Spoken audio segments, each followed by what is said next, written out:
Rastafari produced the most famous musical ambassador in the history of the Caribbean. But the story of how Bob Marley actually came to the faith, the real story, is nothing like the smooth, legendary narrative the music industry built around him.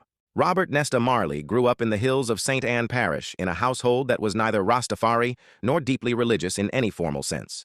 His mother, Sadela, was a young Jamaican woman of faith. His father, Norval, was a white Jamaican of English descent who largely abandoned the family.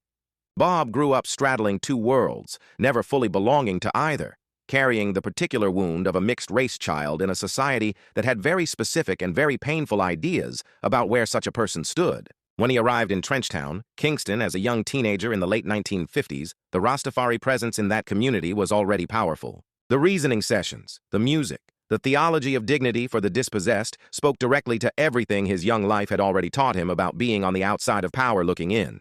But his formal embrace of Rastafari came later, and it came through a man named Mortimer Plano, a Rastafari elder, intellectual, and community leader who had been one of the key figures in the 1960 University Report delegation that had walked into Parliament and demanded to be heard. Plano recognized something in the young Marley that went beyond musical talent. He saw a vessel.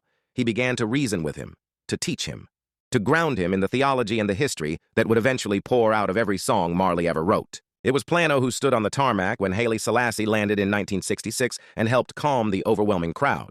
It was Plano who represented the intellectual and spiritual depth of Rastafari at its most serious, and it was Plano who shaped the mind of the man who would carry that depth to every corner of the world. The music industry sold the world Bob Marley the icon.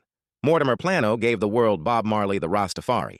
Did you know Mortimer Plano's name before today? Drop it in the comments and follow, because behind every legend there is a teacher history forgot to mention.